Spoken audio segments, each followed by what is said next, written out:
Señor Dios nuestro, Padre Todopoderoso, tú que instruiste a los santos en los tiempos antiguos, guiándolos con tu verdad, que enviaste a tu Hijo, nuestro Señor Jesucristo, para instruir a sus santos apóstoles a caminar en la verdad. Te pedimos que nos llenes de tu Espíritu esta mañana para ser grandes como servidores de tu reino, como servidores de tu iglesia, con un corazón humilde y dedicados a tu servicio por causa del Evangelio. Que toda la gloria que buscamos sea única y exclusivamente para tu nombre, y nuestro triunfo solo en la cruz de tu Hijo. Que ningún acto de amor sea considerado inferior a nosotros. Te lo pedimos en nombre de aquel que se humilló para revelar tu presencia salvadora en nosotros, en Jesucristo nuestro Señor. Y todos dicen, amén. Pueden sentarse.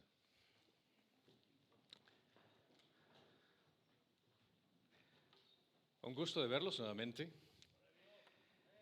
Si me ven aquí, abran al libro de Gálatas. Vamos a continuar con el libro de Gálatas en nuestro estudio en el capítulo 2. Gálatas capítulo 2. Aquí, veo que están emocionados en escuchar la palabra por acá. Está bien. Hay una frase que escribió un veterano de noticias llamado Elmer Davis en su libro Pero nacimos libres, que dice: esto seguirá siendo la tierra de la libertad solo en la medida que es el hogar de los valientes. Y estas convicciones sin dudas hacen eco con el apóstol Pablo. Sin lugar a dudas, Pablo, en su libertad espiritual en Cristo, para él valía mucho más que cualquier otra seguridad, que cualquier popularidad que él hubiera querido buscar.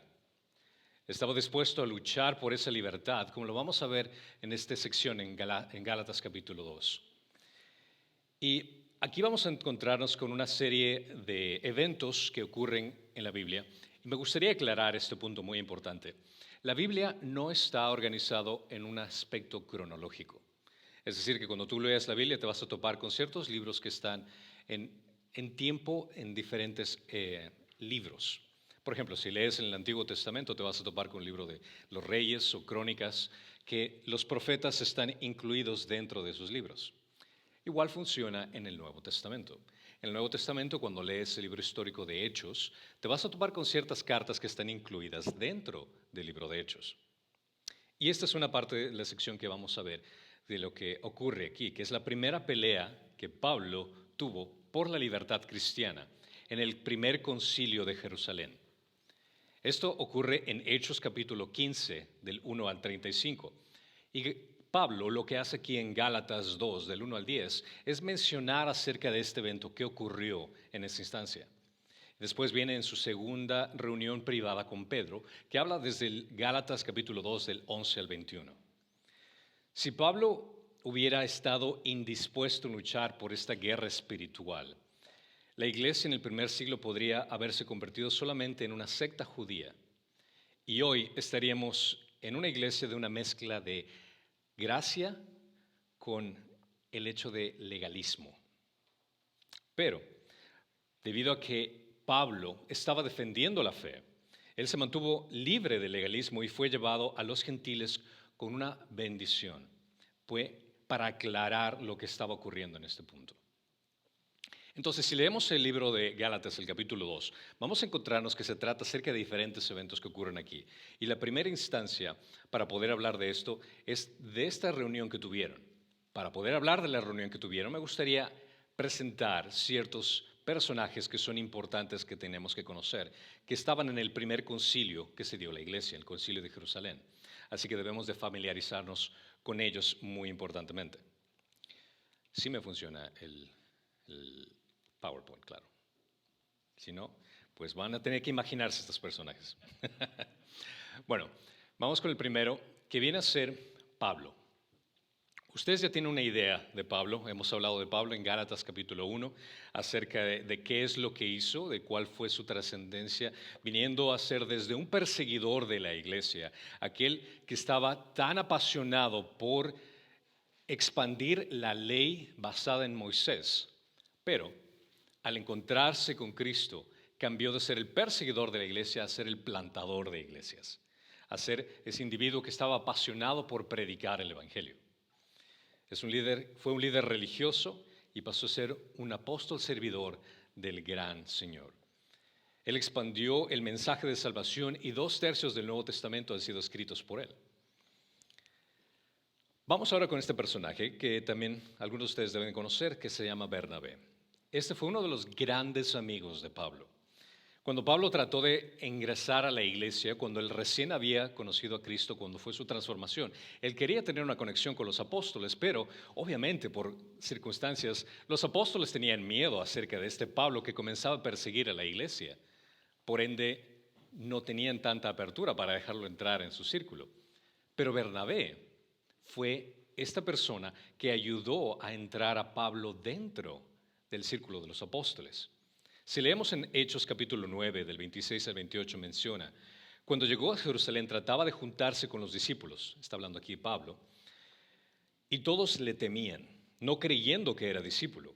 Pero Bernabé lo tomó y lo presentó a los apóstoles y les contó cómo Saulo, que era anteriormente el nombre de Pablo, había visto al Señor en el camino y que él le había hablado, y cómo en Damasco había hablado con valor en el nombre de Jesús, y estaba con ellos moviéndose libremente en Jerusalén, hablando con valor en el nombre del Señor. Bernabé fue un personaje que fue clave para la conexión de Pablo con los apóstoles. El nombre Bernabé significa hijo de ánimo. Es decir, que él lo encontrarás a Bernabé cuando lees, siempre está animando a alguien, motivando a alguien. Es aquella persona que se encuentra siempre alegre y viendo lo mejor de las circunstancias. Cuando el Evangelio llegó a los gentiles en Antioquía, fue Bernabé quien fue enviado para animarlos en su fe. Esto lo leemos en Hechos capítulo 11. Desde los primeros días, Bernabé se asoció con los creyentes gentiles. Recuerdan, cuando hablo de la palabra gentiles, me estoy refiriendo a no judíos. Es decir, que todos nosotros somos gentiles, ya que no somos judíos. Fue Bernabé el que insistió a Pablo a servir en ayudar en la iglesia de Antioquía. Y los dos trabajaron juntos, no solo en la enseñanza, sino también ayudando a los pobres en aquella iglesia. Bernabé acompañó a Pablo a su primer viaje misionero, como leemos en Hechos capítulo 13 y el capítulo 14, y había visto las bendiciones de Dios en el evangelio que predicaron. Vale la pena señalar que Bernabé fue el que animó a Juan Marcos después de que él abandonó a Pablo. Marcos, uno de los evangelios, el autor, había tenido un conflicto con Pablo. Un conflicto por el hecho de que él aparentemente había dejado a Pablo en uno de sus viajes misioneros. Y es decir, que la próxima vez que iban a viajar, Bernabé le dijo, vamos otra vez, vamos tú y llevámoslo a Marcos. Pero dijo, no lo voy a llevar a él. Y tuvieron ese conflicto, pero Bernabé le trató de animar a Marcos. Después leemos que años posteriores que Pablo pudo elogiar a Marcos y beneficiarse de su amistad, es que hubo una reconciliación con ellos entre los dos. Por ende también tenemos a este otro personaje que es Tito, un creyente gentil que trabajó con Pablo y que llegó a conocer a Cristo a través del ministerio de Pablo. Tanto fue así que Pablo le escribe una carta que tenemos en el Nuevo Testamento, la carta de Tito. Fue un producto del ministerio del apostolado hacia los gentiles.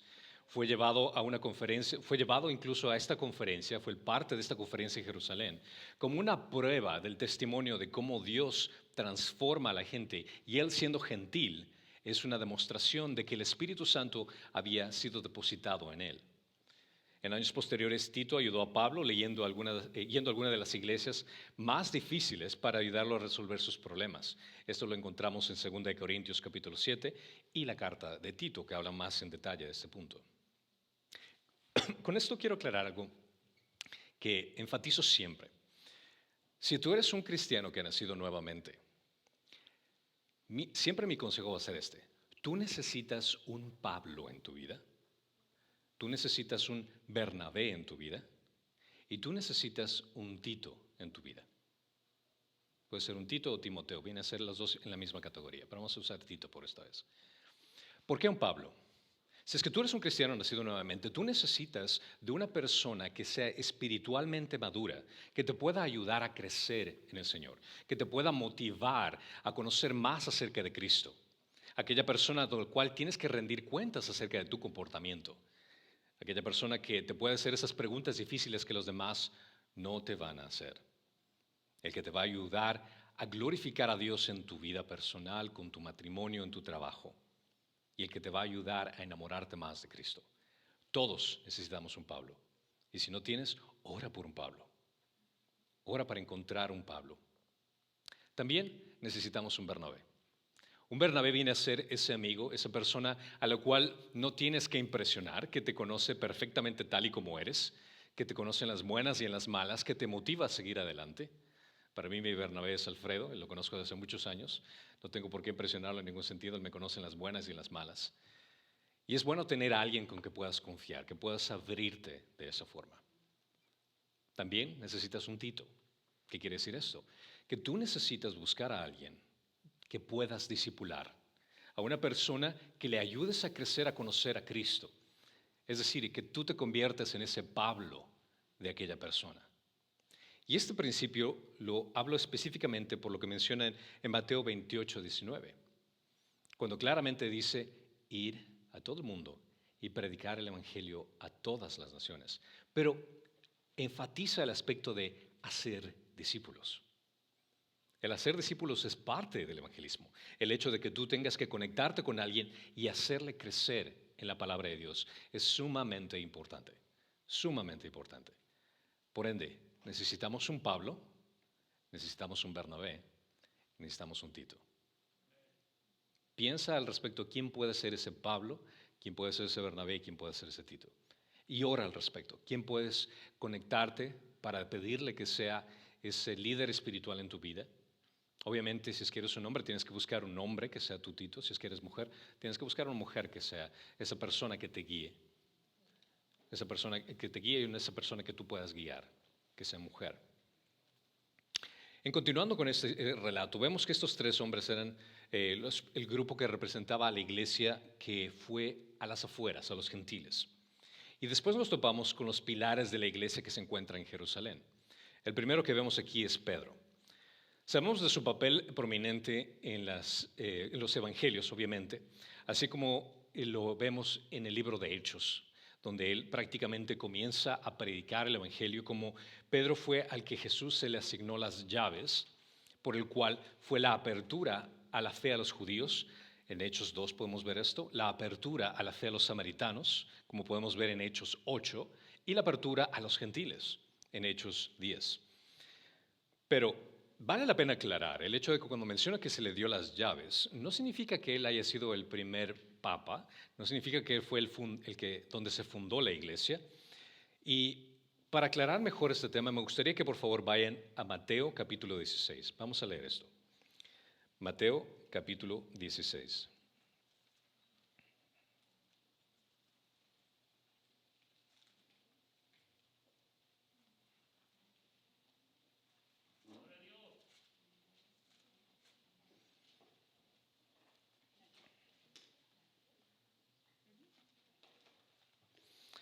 Mateo capítulo 16 del versículo 15 al 19 menciona. Jesús está hablando y dice, y les dijo, ¿y vosotros, quién decís que soy yo? Respondiendo Simón Pedro, dijo, tú eres el Cristo, el Hijo del Dios viviente. Y Jesús respondiendo le dijo, bienaventurado eres Simón, hijo de Jonás, porque esto no te lo reveló carne ni sangre, sino mi Padre que está en los cielos. Versículo 18. Yo también te digo que tú eres Pedro, y sobre esta roca edificaré mi iglesia, y las puertas del Hades no prevalecerán contra ella. Yo te daré las llaves del reino de los cielos, y lo que ates en la tierra será atado en los cielos, y lo que desates en la tierra será desatado en los cielos. Ahora, muchos de nosotros hemos aprendido el hecho de que aquí se menciona de que Pedro fue donde se fijó la iglesia, que es el fundador de la iglesia. Pero si extendemos muy bien acerca de cómo fue escrito este pasaje, Es donde viene ya una gran importancia de aprender el idioma original en griego, que fue escrito específicamente este Evangelio, que menciona un artículo definido con respecto al género. Pastor, pensé que vine a la iglesia, no a clases de gramática. Pero tiene gran importancia. ¿Por qué digo esto? Si lees en el versículo 18, dice, yo también te digo que tú eres Pedro. Tú eres Pedro está refiriéndose en el artículo de género masculino, refiriéndose a Pedro. Y después dice, y sobre esta roca edificaré mi iglesia. Interesantemente, en griego existe un artículo definido femenino aquí, que es referencia a la roca. Entonces, y sobre esta roca, refiriéndose a la declaración que Pedro había hecho, no a Pedro, sino a la declaración que Pedro había hecho, que vemos en versículo 16, tú eres el Cristo, el Hijo del Dios viviente. Entonces Dios claramente estableció que la iglesia no se estableció en Pedro, se estableció en la declaración de Pedro, que viene a ser que Cristo es el Mesías. Vale la pena ese recalcar y me gustaría que ustedes también entiendan esa información para que no se confundan, porque muchos de nosotros hemos venido de una tradición religiosa que nos enseñan que Él es el primer papa, el fundador de la iglesia. No. Aquí la declaración y donde la iglesia se fundamenta es en el hecho de que Cristo es el Mesías, no en un hombre. El hecho de que Jesús es el Salvador. Ese es el fundamento en el cual nosotros creemos y confiamos. Entonces, cuando habla aquí acerca de las llaves del reino de los cielos, las llaves del reino de los cielos viene a ser el mensaje del Evangelio. El mensaje del Evangelio es lo que ayuda a la gente a conocer acerca de Cristo. Si tú retienes las llaves para no entregársela a alguien, significa que esa persona no puede entrar. Las llaves son el Evangelio, el cual se nos ha sido otorgado a nosotros de igual manera. Cuando compartimos el Evangelio estamos dando las llaves a alguien para que pueda entrar a esa puerta. El Evangelio entender que es únicamente por Jesucristo, cuando Él dijo claramente, yo soy el camino, la verdad y la vida. Nadie puede ir al Padre si no es por mí. Volviendo nuevamente al grupo de personas que integran este punto. Vamos ahora con Juan. Juan también sabemos que los registros del Evangelio como uno de los 3 apóstoles más cercanos a Jesús. Está asociado con el ministerio de Pedro, el ministerio de la palabra dirigida exclusivamente a los judíos. El único apóstol que no murió de una forma trágica. Todos los apóstoles murieron de una forma muy difícil. Pedro, por ejemplo, murió crucificado. Lo iban a crucificar, pero Pedro dijo, yo no soy digno de morir de la misma forma que mi Salvador, así que crucifíqueme boca abajo.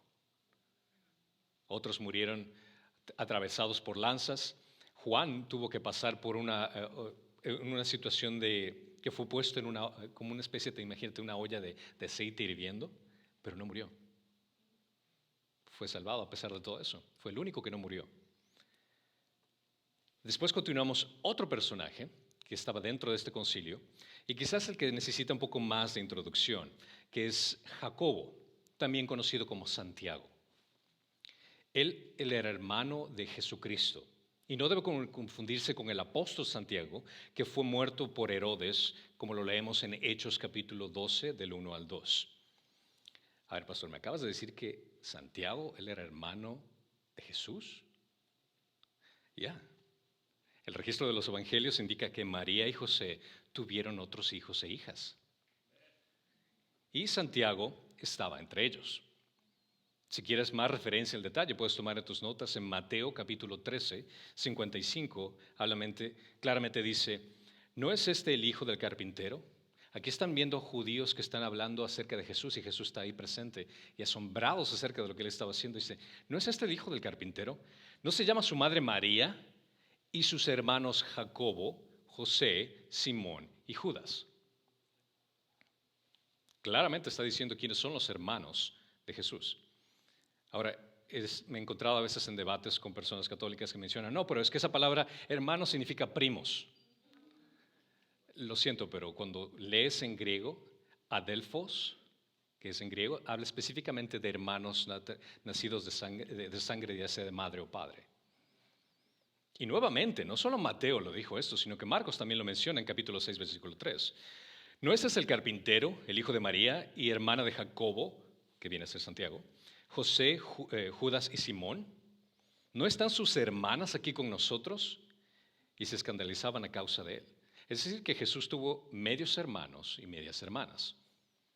Podemos contar aquí, por lo menos tuvo 4 hermanos y por lo menos 2 medias hermanas. No sabemos los nombres de las hermanas, pero al que voy es el hecho de que Jesús haya tenido medios hermanos y hermanas no afecta en lo absoluto su trabajo, no afecta en lo absoluto su divinidad. El hecho de que haya tenido parientes no quita nada que él siga siendo el Mesías, el Salvador. Ahora, esto afecta a la percepción incorrecta que se tiene acerca de María, porque existe una doctrina equivocada que no es bíblica, que habla acerca de que María fue virgen perpetuamente, lo cual la Biblia no lo dice. Claramente aquí lo estamos identificando.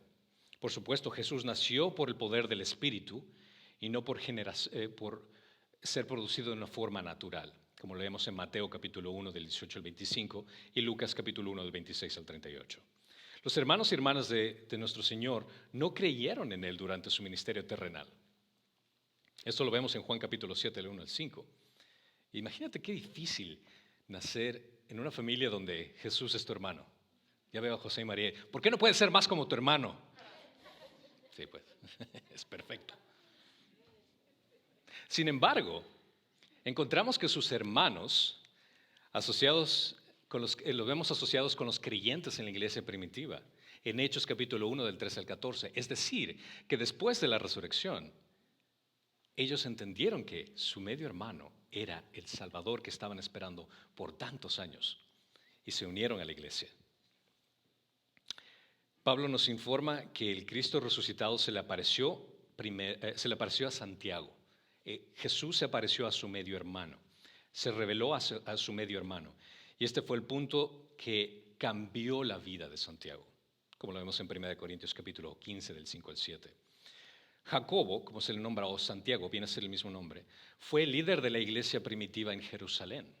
¿Te imaginas el impacto que fue que su medio hermano se haya presentado a él y cómo le impactó a tal punto que él fue ahora el líder de la iglesia en Jerusalén? La iglesia más importante cristiana que se originó fue liderada por el medio hermano de Jesús.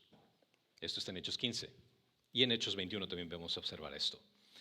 También fue el autor de la epístola de Santiago, es decir, que si tú buscas en tu Biblia, en el Nuevo Testamento, y ves lo que dice la carta de Santiago, se está refiriendo acerca del hermano de Jesús. Y aquí, cuando lees Santiago y cuando lees Hechos capítulo 15, el capítulo 21, te das cuenta que él era bastante judío. Obviamente, él era muy aferrado a su tradición judía y por ende el líder perfecto en la iglesia de Jerusalén, donde predominaban gente judía. Junto con estos nombres, de los apóstoles y los ancianos, están también estos falsos hermanos, como menciona en Gálatas capítulo 2, que se infiltraron en las reuniones y trataron de robar a los creyentes. Es decir, trataron de traer estos judaicos que trataron de infiltrar la ley dentro del proceso de la salvación. Es decir, sí, si quieres nacer nuevamente, confía en Cristo, pero también tienes que aferrarte a la ley. Tienes que hacer las cosas de la ley. Sin lugar a dudas, estos eran algunos de los judaizantes que habían seguido a Pablo en diferentes iglesias. No solo estaba en Jerusalén, sino en diferentes iglesias, tratando de cambiar la perspectiva de la gente. El hecho de que Pablo los llame falsos hermanos indica que no eran verdaderos cristianos, sino que solo se hacían pasar por tales.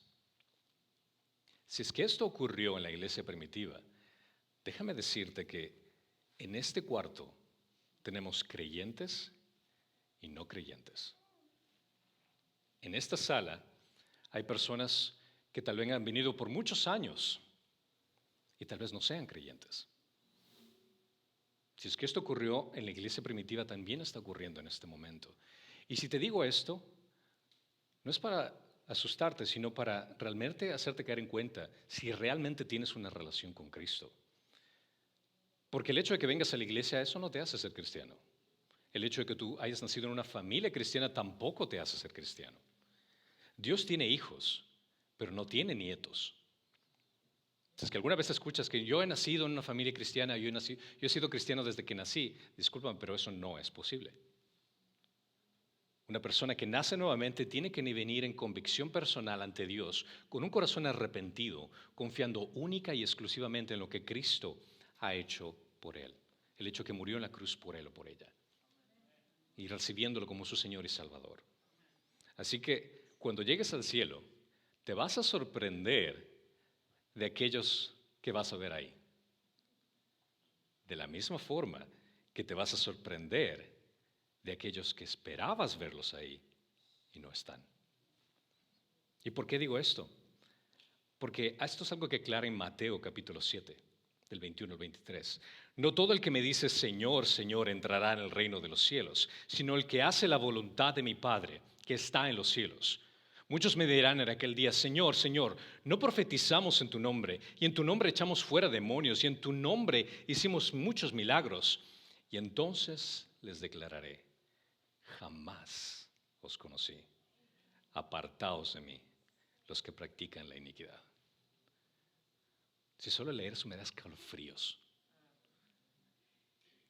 El pensar de que tu religiosidad es lo que te salva cuando estás actuando y pretendiendo ser algo que no eres. Que Jesús te diga, apártate de mí, no te conozco. Tú eres un simple actor, pero yo no te conozco. Te lo dejo para que medites. Si estoy hablando con un cristiano, dentro de él te vas a sentir seguro sabiendo que sí, yo sé quién soy en Cristo y no tengo ningún problema. Pero si es que lo que te estoy diciendo te incomoda, qué bueno.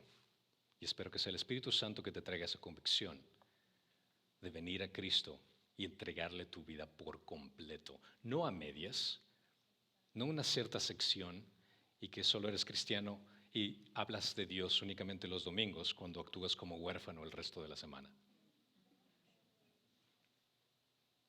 Entonces, este es el elenco de personajes que se hablan en el Hechos capítulo 15 y junto con Gálatas 2, el 1 al 10, donde habla acerca de la historia completa del evento. Bueno, eso fue la introducción. Ahora sí vamos a Gálatas capítulo 2.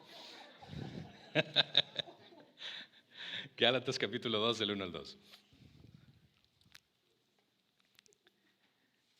Entonces, después de 14 años, subí otra vez a Jerusalén con Bernabé, llevando también a Tito. Subí por causa de una revelación y les presenté el evangelio que predicó entre los gentiles, pero lo hice en privado a los que tenían alta reputación, para cerciorarme de que no corría ni había corrido en vano. Aquí vemos a Pablo y Bernabé que regresaron de Antioquía en su primer viaje misionero y emocionados acerca de lo que Dios había hecho, de cómo el evangelio había alcanzado a los gentiles y gente se estaba transformando y confiando en Cristo. Pero los legalistas judíos en Jerusalén estaban molestos con este informe. No les gustaba la idea de que un gentil, aquel que no haya seguido la ley, aquel que no haya hecho sacrificios, aquel que no cumple con las modalidades religiosas que ellos tenían, sea salvo. Llegaron a Antioquía y enseñó en efecto que un gentil tenía que convertirse. Ellos, los judíos, estos judaizantes, iban a las iglesias a decir que tienes que convertirte primero a la ley judía para poder ser cristiano. Esto menciona incluso en Hechos capítulo 15, uno que dice, y algunos descendieron de Judea y enseñaban a los hermanos, si no os circuncidáis conforme al rito de Moisés, no podéis ser salvos. La circuncisión que exigían los gentiles fue un importante rito judío que se transmitió desde la época de Abraham. Si lees en Génesis capítulo 17, la circuncisión era la señal que tenían los judíos para identificarse físicamente de que eran el pueblo escogido de Dios. Es decir, que si es que alguien quería ser parte de este pueblo escogido de Dios, tenía que pasar por ese proceso de circuncisión, y no voy a entrar en detalles de lo que es circuncisión, si quieres hacer un Google para que tengas una idea, para poder ser parte del pueblo judío. Entonces, someterse a la circuncisión significaba aceptar el obedecer toda la ley judía, incluyendo esta demostración física de lo que significaba. Pero en realidad, para este entonces, estos judaicos que querían cambiar el evangelio, que querían añadir la ley al evangelio, se habían olvidado del significado espiritual interno de ese rito. Deuteronomios 10:16 dice: circuncidad pues vuestro corazón y no endurezcáis más vuestra cerviz. Porque ellos se enorgullecían de lo que pueden hacer exteriormente, de las cosas que hacían en el exterior, la admiración que tenían de la gente en sentido exterior, pero su corazón, como les dijo Jesús inclusivamente, ustedes son como tumbas blancas, se ven hermosas por fuera, pero por dentro son un cuerpo decadente. Jeremías 4:1-4 nuevamente deberían recordar este principio que ocurrió en el pueblo de Israel, incluso en ese entonces, que decía: si has de volver, oh Israel, declara el Señor, vuelve a mí. Si quitas de mi presencia tus abominaciones y no vacilas y juras, vive el Señor, en verdad, en juicio y en justicia, entonces se bendecirán en él las naciones y en él se gloriarán. Porque así dice el Señor a los hombres de Judá y de Jerusalén: romped el barbecho y no sembréis entre espinos. Circuncidaos para el Señor y quitad los prepucios de vuestros corazones. Hombres de Judá y habitantes de Jerusalén, no sea que mi furor salga como fuego y arda y no haya quien lo apague a causa de la maldad de vuestras obras. Si es que esto es lo que dice Dios con respecto al pueblo de Israel, de su actitud, pero de un vacío interno, de que realmente pretendían ser algo que no eran, es exactamente el mismo mensaje que dice a nosotros: ¿te conozco? Porque muchos pueden decir: sí, yo conozco a Cristo, yo sé quién es Él. Pero la pregunta importante por hacerte aquí es: ¿Jesús sabe quién eres tú? ¿Realmente tu relación con Cristo está basada en tu entrega absoluta y completa en Él? ¿O solo estás actuando como un cristiano? También en las iglesias actualmente, hemos perdido el significado de lo que son esas demostraciones externas. Por ejemplo, cuando se trata acerca del bautismo. Muchas personas se bautizan, pero realmente lo hacen como una demostración externa sin que haber un cambio interno. Me acuerdo cuando bauticé a mis primeras dos hijas, me cercioré claramente de que entiendan qué es lo que significa el Evangelio. Y mi hija Jocelyn me decía: yo quiero bautizarme, papá, yo quiero bautizarme. Y me decía: no, lo siento, no puedes. Si es que vas a bautizarte, quiero que me respondas esto: ¿qué es el Evangelio? Si no sabía cómo explicármela, lo siento, no puedes bautizarte. Te puedo mojar aquí con la manguera si quieres, pero no puedes bautizarte. El verdadero cristiano ha experimentado una circuncisión interior del corazón, como lo vemos en Colosenses 2, del 10 al 11. Y habéis sido hechos completos en Él, que es la cabeza sobre todo poder y autoridad. En Él también fuiste circuncidados con la circuncisión no hecha por manos, al quitar el cuerpo de la carne mediante la circuncisión de Cristo. Y esto no necesita someterse a una operación física, como lo menciona en Filipenses 3, del 1 al 3. Dice: por lo demás, hermanos míos, regocijaos en el Señor. A mí no me es molesto escribiros otra vez lo mismo, y para vosotros es motivo de seguridad. Cuidaos de los perros, cuidaos de los malos obreros, cuidaos de la falsa circuncisión, porque nosotros sabemos la verdad, porque nosotros somos la verdadera circuncisión y adoramos en el Espíritu de Dios y no nos glorificamos en Cristo Jesús, no poniendo la confianza en la carne. Pablo está advirtiendo acerca de estos perros que les habla, estos malos obreros, cuidados de la falsa circuncisión, es decir, que esa actitud religiosa que piensan que tus obras es lo que te hace estar en buena instancia con Dios, que tu actitud religiosa es lo que hace que tú estés en una buena posición con Dios, cuando eso no tiene nada que ver. Es única y exclusivamente por el trabajo culminado de Cristo en la cruz que nosotros tenemos una buena instancia, una buena presencia ante Cristo. No es nuestras obras, es únicamente Cristo. Y aquel que diga que tienes que hacer obras para ganarte el cielo estaría considerado entre esta categoría de malos obreros. Ahora, no te digo que los llames perros, o sea, vas a causar problemas ahí, pero entiendes lo que te estoy diciendo. Cuando Pablo y Bernabé confrontaron a estos hombres con el verdadero evangelio, el resultado fue una discusión muy acalorada, como lo vemos en Hechos capítulo 15. Se decidió que el mejor lugar para resolver esta cuestión ante los líderes de la iglesia era en Jerusalén. Y esta conferencia que se dio, esta reunión, era que se dio primordialmente con los líderes de Israel. Entonces Pablo era muy inteligente. Voy a hablar primero con las cabezas de la iglesia. Y ellos son los representantes dentro de la iglesia en Jerusalén, los cristianos judaicos, judíos en esa región. Entonces, cuando la delegación llegó a Jerusalén, se reunieron en privado y Pablo no fue por el hecho de que alguien le mandó un chisme de lo que está pasando en Jerusalén y hoy ven a ver lo que está pasando. Esta parte es lo que me encanta, lo que dice aquí, es el hecho de que subió por revelación. Me encanta el sentir que Dios es el que está protegiendo a la iglesia. Dios es el que se encargó de velar la iglesia desde el inicio e incluso hasta el día de hoy. Así que no tenemos que preocuparnos por las cosas, siempre y cuando Dios traiga convicción a la gente para poder ofrendar, para poder servir, para poder ser parte de una iglesia.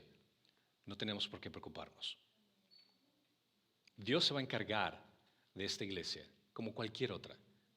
Si es que Dios quiere cerrar esta iglesia, gloria a Dios, es decisión de Él. Si Dios quiere continuar esta iglesia, gloria a Dios, es decisión de Él. Y la convicción viene de Él. Y Él protege a su iglesia.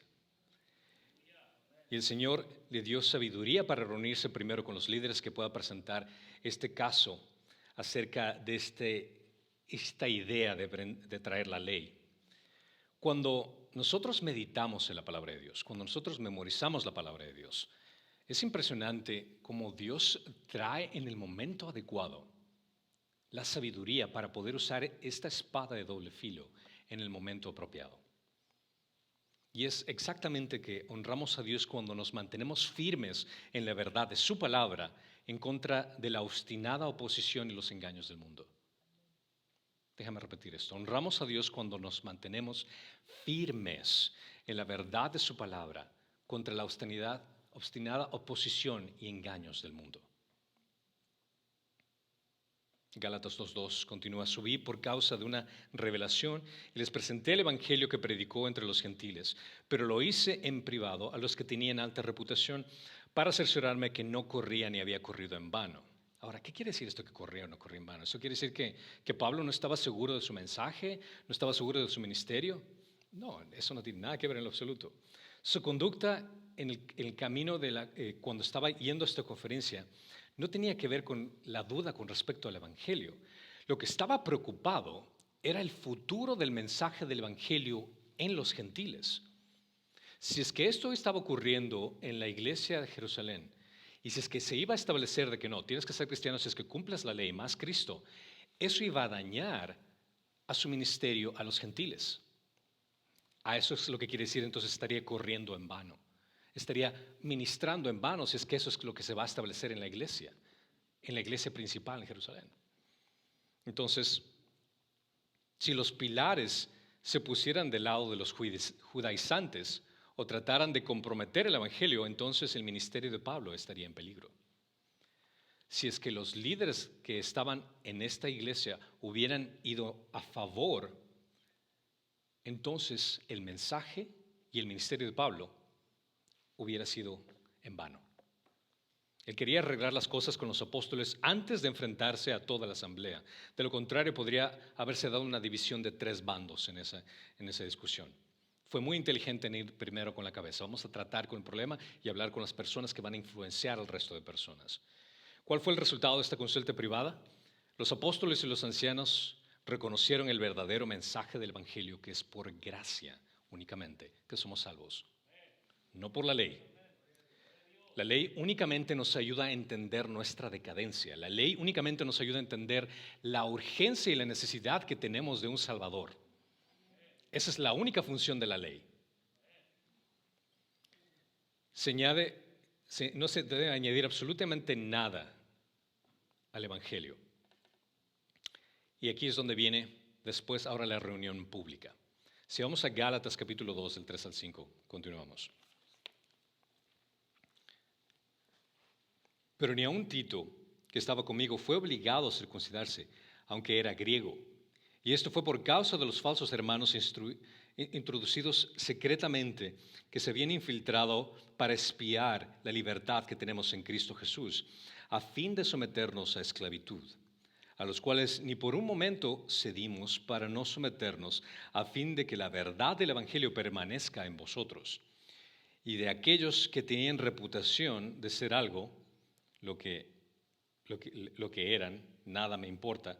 Dios no hace excepción de personas. Me encanta este paréntesis que pone aquí, así como aquellos que dicen ser importantes, lo cual a mí no me importa, me vale chetos, quienes sean. Pues bien, los que tenían reputación, nada me enseñaron. Aquí entonces, esta situación dio que el relato histórico del consejo que se dio en Jerusalén fue registrado por Lucas en Hechos capítulo 15 del 6 al 21. Varios testigos presentaron el caso del Evangelio de la gracia de Dios, comenzando por Pedro. En Hechos capítulo 15, del 7 al 11, aquí vemos que Pedro inicia esta conversación con este concilio. Y dice, después de mucho debate, Pedro se levantó y les dijo, hermanos, vosotros sabéis que en los primeros días Dios escogió entre vosotros que por mi boca los gentiles oyeran la palabra del Evangelio y creyeran. Nuevamente, este es Pedro hablando. Y Dios, que concede al corazón, le dio testimonio dándole el Espíritu Santo, así como también nos lo dio a nosotros. Y ninguna distinción hizo entre nosotros y ellos, purificando por la fe sus corazones. Ahora pues, ¿por qué tentáis a Dios poniendo sobre el cuello de los discípulos un yugo que ni nuestros padres ni nosotros hemos podido llevar? Creemos más bien que somos salvos por la gracia del Señor Jesús, de la misma manera que ellos, los gentiles, también lo son. Fue Pedro el que fue elegido para predicar el Evangelio a los gentiles.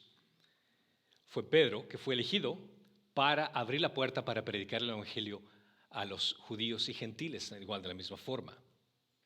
Entonces, aquí Pedro habla claramente que no existe una diferencia entre judíos y gentiles. No existe un evangelio para los judíos y un evangelio para los gentiles. Es el mismo evangelio para los dos. Esta había sido una elección bien difícil para los cristianos judíos en Jerusalén, porque si te pones a entender, ellos han sido el pueblo elegido desde muchos años. Incluso han tenido instrucciones, por ejemplo, leemos el libro de Levíticos, acerca de no asociarse con aquellos que están a su alrededor, que no hagas marcas en tus pieles, serían como tatuajes, o que no te cortes la barba, hasta ese punto para decir que no puedes asociarte con ellos. Y la razón es el hecho de que los tatuajes o cortarse la barba era una forma de adoración que tenían los paganos para dioses. Entonces Dios les dice, ni siquiera hagan muestra de que están haciendo algo similar a lo que ellos hacen. Ahora, eso no significa que no puedo cortarme la barba en este momento, nada que ver, ¿okay? Así que no me digan, pastor, cortes esos bigotes. No, no tiene nada que ver eso, ¿okay? A lo que voy es el hecho de que ellos, los judíos, tenían esa mentalidad desde mucho antes de el hecho de que tenían que ser exclusivos. Cuando llega Cristo y el mensaje se habla para los gentiles, puedes entender qué difícil sea el hecho de, como ahora también ellos están incluidos, aquellos paganos, aquellos que sacrifican a sus bebés, aquellos que fornican en diferentes formas, aquellos que tienen diosas, aquellos que tienen templos para prostitutas, ellos también son salvos. También ellos son. Porque la gracia de Cristo es expandida para todos los pecadores, porque todos hemos pecado y necesitamos de Dios. Es su muerte en la cruz que Jesús pudo derribar esas barreras entre judíos y gentiles, como hemos estudiado en Efesios capítulo 2, ya que para Cristo no hay diferencias raciales. Gálatas 3:28 dice, no hay judío ni griego, no hay esclavo ni libre, no hay hombre ni mujer, porque todos sois uno en Cristo Jesús. Como cristianos, para nosotros el racismo es un pecado. Eso es un pecado. Y no necesitamos ninguna bandera que venga a traer el mundo para decirnos eso. No necesitamos asociarnos con alguna organización o grupo político que nos diga que el racismo está mal. En primer lugar, el racismo es una idea que viene del mundo. El racismo, la idea del racismo viene a ser de la evolución. Si es que llegamos a este mundo por el proceso de la evolución, significa que unos seres humanos son menos evolucionados que otros. Por ende, ya sea que seas negro, hispano, de color, piel tostada, eso significa que tal vez tú eres menos evolucionado que un blanco. Esa idea viene de la evolución. Ahora, el mundo trae esa idea, y el mundo quiere decir, no, eso está mal. Cuando nosotros al estar en Cristo podemos decir, eso yo te hubiera dicho desde el principio. Porque Dios creó al hombre a su imagen y semejanza. El racismo para nosotros es un pecado. Y ahora, con esto quiero aclarar que nosotros no es que no vemos colores, ¿no? Que vemos todos iguales. No, entendemos que existen culturas diferentes y apreciamos cada una de las culturas dentro de la misma familia que somos en Cristo. Entonces, no necesitamos que el mundo nos enseñe algo que nosotros de por sí tenemos que enseñar al mundo. En su discurso de la conferencia, Pedro deja en claro que solo hay un camino de salvación, la fe en Jesucristo. Entonces, Pablo y Bernabé comenzaron a hablar en la asamblea lo que Dios había hecho al pueblo, con el pueblo gentil, en Hechos capítulo 15, 12, y que dieron ese informe misionero de lo que había ocurrido.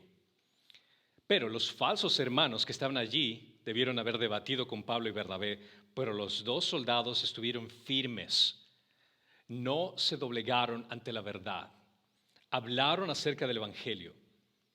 Pablo quería que la verdad del Evangelio continuara entre los gentiles. En Gálatas 2:5 dice, a los cuales ni por un momento cedimos para no someternos a fin de que la verdad del Evangelio permanezca con vosotros. Parece que Tito Tito fue prácticamente como ese ejemplo. Mira, el Evangelio está siendo dado a los gentiles y los gentiles están transformados. Por ejemplo, para muestra un botón, aquí te presento a Tito. Tito es un hombre que ha nacido nuevamente, que el Espíritu Santo está transformando su vida y está glorificando a Dios. Ahora, si los judaizantes afirmaban que te necesitabas la ley, Tito entonces no era un creyente. Para los judaizantes Tito no era salvo, pero Tito era un hombre salvo, porque dio evidencia que el Espíritu Santo había transformado su vida, así que los judaizantes estaban equivocados. En este punto me gustaría aclarar acerca de, si es que alguna vez has leído de Pablo en relación con Timoteo. Timoteo fue otro de los discípulos de Pablo, que estuvo con Pablo por muchas misiones. Pero aquí hay una situación, porque Tito no fue circuncidado, pero leemos que Timoteo fue circuncidado. Qué extraño. Entonces, esto quiere decir que existe una incoherencia en que por qué él sí fue circuncidado y por qué Tito no fue circuncidado. Bueno, déjame aclarar. Estos son dos asuntos totalmente diferentes. En el caso de Timoteo, Pablo no estaba sometiéndolo a la ley judaica. Timoteo era un judío y parte gentil. Es decir, que sus padres eran judío y gentil. Es decir, él venía a ser como una especie de samaritano, por ponerlo así. Una combinación de judío y gentil. Tito era completamente gentil, venía de padres gentiles. Timoteo tenía descendencia judaica y descendencia gentil. Por ende, Tito era un gentil completo que si hubiera sido circuncidado, era como si se hubiera sometido a la ley judaica, como diciendo, le falta esto para ser cristiano. Timoteo se circuncidó para poder involucrarse dentro del ministerio judaico, para poder predicar el evangelio a los judíos. Entonces, la razón por la cual Timoteo se circuncidó fue para poder expandir su ministerio al pueblo judío. No fue para hacerse cristiano, fue para que al hacerlo tenga cabida a entrar en un ministerio más amplio. Así que son totalmente diferentes. Si alguna vez te topas con esto, no es que sea una incoherencia. Tito no fue circuncidado porque no necesitaba ser circuncidado para ser cristiano. Timoteo tampoco necesitaba ser circuncidado para hacerse cristiano, pero sin embargo él lo hizo para poder alcanzar a los judíos, ya que era medio judío y los judíos no lo aceptaban. Necesita ser circuncidado para poder alcanzar a los demás. Eso incluso te da una idea y un mensaje acerca de cómo Pablo incluso intentó ser adaptarse a las demás personas para poder introducir el mensaje del Evangelio. Nunca comprometió el mensaje del Evangelio, pero hacía lo que sea necesario para que el Evangelio sea predicado donde se necesita escucharlo. Santiago, el líder de la iglesia, dio su resumen de los argumentos y dio la conclusión a toda esta situación. Tan judío como era Santiago, dejó claro que los gentiles no tienen por qué convertirse en cristianos por medio de normas legalistas. Es única y exclusivamente por Cristo. Los judíos y los gentiles se salvan de la misma manera, mediante la fe en Cristo. Santiago luego pidió a la asamblea que aconsejara a los gentiles a que no hicieran nada que pudiera ofender a los judíos. ¿Qué quiere decir? Santiago clarificó: eres salvo únicamente por Jesucristo, confiando única y exclusivamente en Él, no la ley. Pero te voy a pedir algo gentil. Por favor, camina en una forma que no haga tambalear al judío. Por ende, abstente de ciertas cosas, como comer de carne a ídolos o fornicación o cosas por el estilo, que por ende es una actitud cristiana, que debes evitar de ese tipo de pecados. Pero Santiago les dice, estas cosas camina en rectitud para que cuando tengamos que predicar el Evangelio y vean a los gentiles, digan, oh, mira, incluso los gentiles están siendo transformados.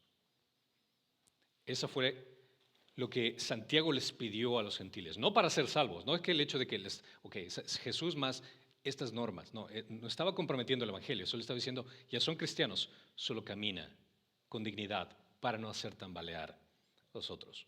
Lo cual también es una aplicación también para nuestras vidas. Si es que tú eres un cristiano nacido nuevamente, ¿qué tipo de actitud tienes en tu vida que hace tambalear a los demás?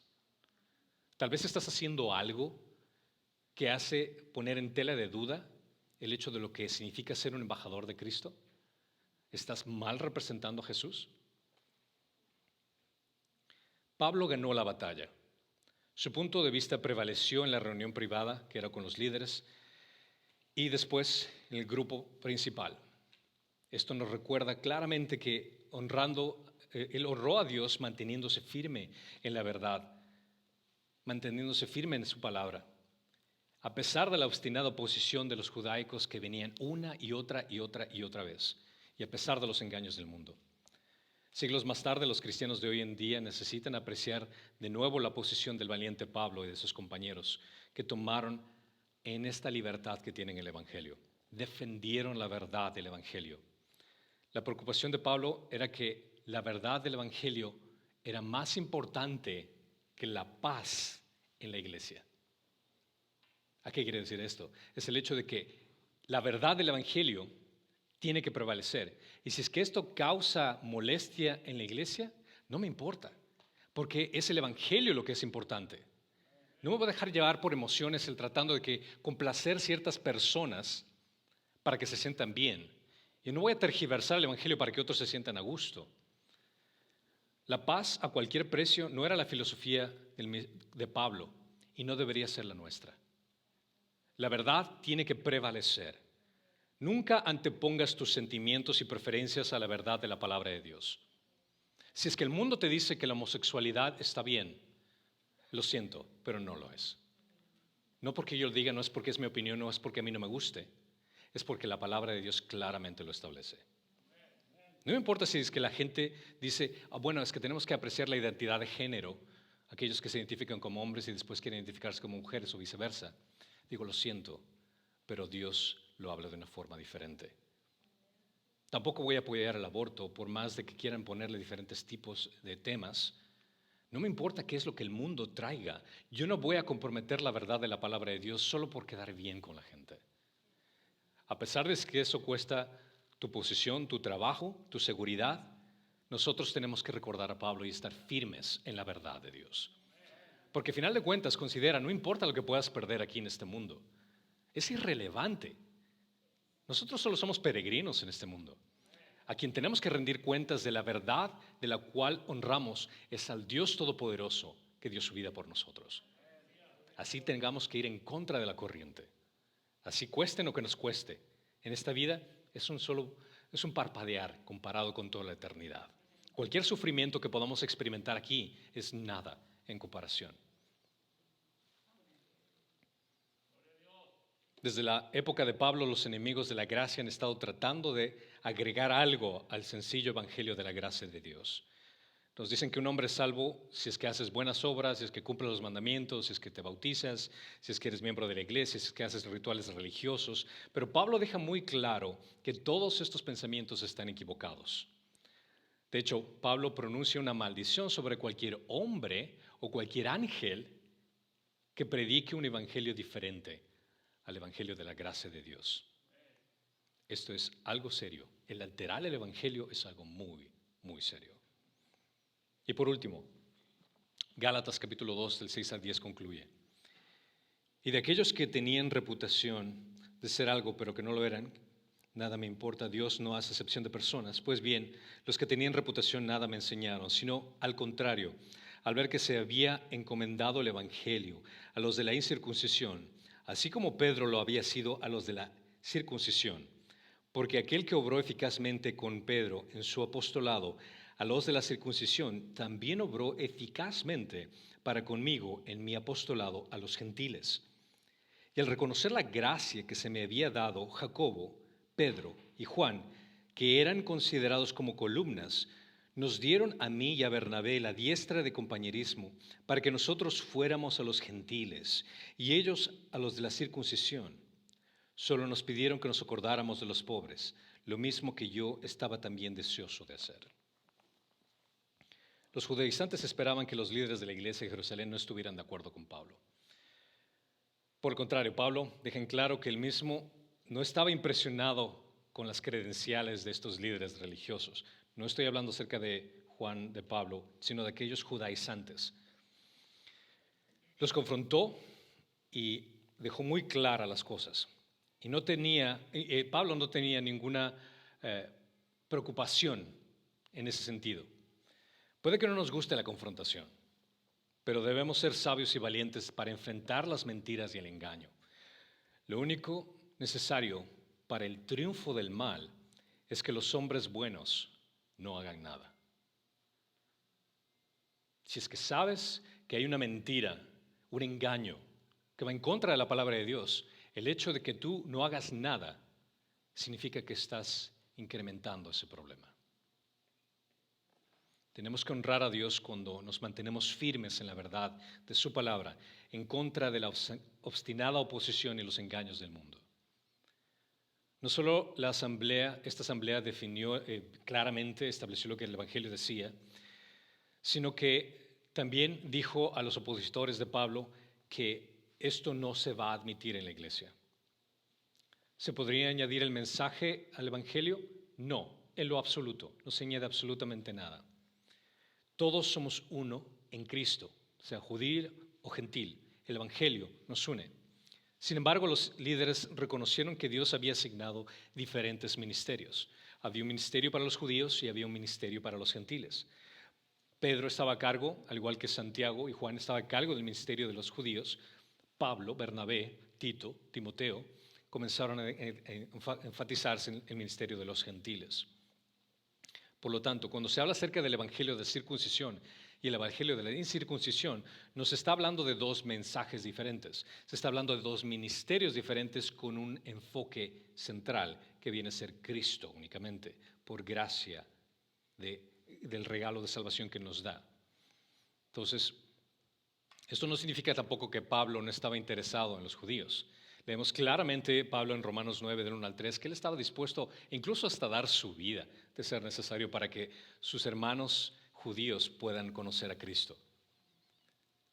Y él, cada vez que viajaba, el primer lugar donde ingresaba era una sinagoga, porque estaba interesado que sus hermanos judíos entendieran el mensaje.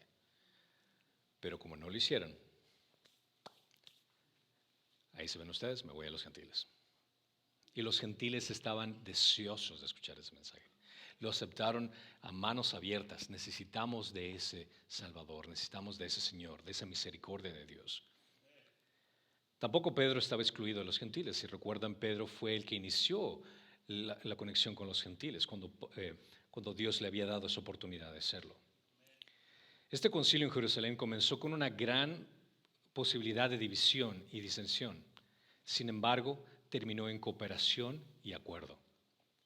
Mirad cuán bueno y cuán agradable es que los hermanos habiten juntos en armonía. Salmo 133:1. Que quizás necesitamos practicar algo de esta misma cooperación el día de hoy. No solo en esta iglesia, sino en varias iglesias. Necesitamos reconocer el hecho de que Dios llama a las personas a diferentes ministerios en diferentes lugares. Sin embargo, si el Evangelio es el mismo, no tenemos por qué sentirnos mal, ni por qué sentirnos envidiosos de que otros ministerios estén mejores que los nuestros. Es absurdo el que exista una competencia entre iglesias, una competencia entre ministerios, de que alguien se sienta mal porque se va a otra iglesia. Si es que alguien de aquí decide irse a otra iglesia o buscar otra iglesia donde puede crecer mucho mejor en Cristo y conocer mejor, adelante. Yo te apoyo. Yo no tengo ningún reparo en que lo hagas. Al contrario, si es que eso te va a ayudar a que glorifiques más a Dios, adelante.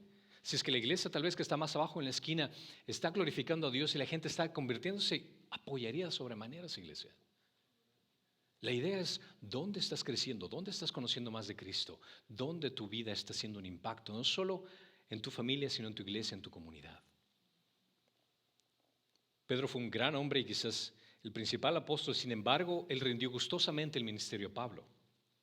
Como leíamos en Gálatas 1, Pablo estaba primero involucrado en su ministerio, pero no tengo ningún problema en asociarse con los demás apóstoles. A pesar de que esta reunión, este primer concilio de la iglesia, fue para evitar que se dieran los problemas permanentes, los judaizantes no se dieron por vencido, pero persistieron en interferir en el trabajo de Pablo e invadiendo las iglesias que él fundó. Pablo le llevó las buenas nuevas de la decisión del concilio a las iglesias de Antioquía, a la iglesia de Siria, de Cilicia y a las otras áreas que había ministrado. Pero los judaizantes le siguieron los talones. Y él los trataba, estos perros aulladores, como dice Filipenses 3:1-13, comenzaron en Antioquía, donde incluso persuadieron a Pedro a su causa. Imagínate que estos judaizantes incluso lograron cambiar un poco la perspectiva de Pedro. Y esto habla en el capítulo 2, el versículo 11, que va a ver la próxima vez que vemos este libro. Los judaizantes fueron a las iglesias de Galacia a sembrar las semillas de la discordia. Y por eso Pablo tuvo que escribir esta carta que hoy estamos estudiando. El telón se cae, el drama termina, pero el telón se va a volver a subir. Siempre vamos a encontrar divisiones, siempre vamos a encontrar conflictos, siempre va a haber tribulaciones, habrá oposiciones en la iglesia. No existe una iglesia perfecta, no lo existe. Y si encuentras una, por favor, no te unas a esa iglesia porque la vas a dañar. El punto es, ¿estás dispuesto a glorificar a Dios donde Él te puso y a permanecer firme en la verdad? Eso es lo que debemos imitar. Esa verdad que encontramos únicamente en Él y estar firmes a pesar de la oposición. Amén. Oremos. Señor Jesucristo, hemos sido llamados a seguir una verdad que va en contra de una torrente de mentiras y engaños que ocurren tanto dentro como fuera de la iglesia. Estamos llamados al desafío de seguir tu verdad en amor, aunque vayamos en contra de la corriente. Señor, te pedimos que nos des el regalo de tu gracia y sabiduría para cumplir este llamado con gozo y alegría, para que el mundo se regocije en tu verdad transformadoras de vida.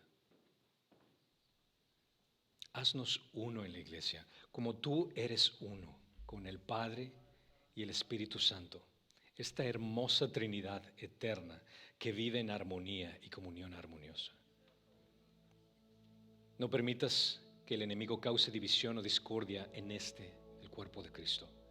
Y bendice a cada uno de los líderes, diáconos, maestros, ujieres y a todos aquellos que son la sangre vital de esta tu iglesia, ahora y por siempre. Te lo pedimos en el nombre que está por todo nombre.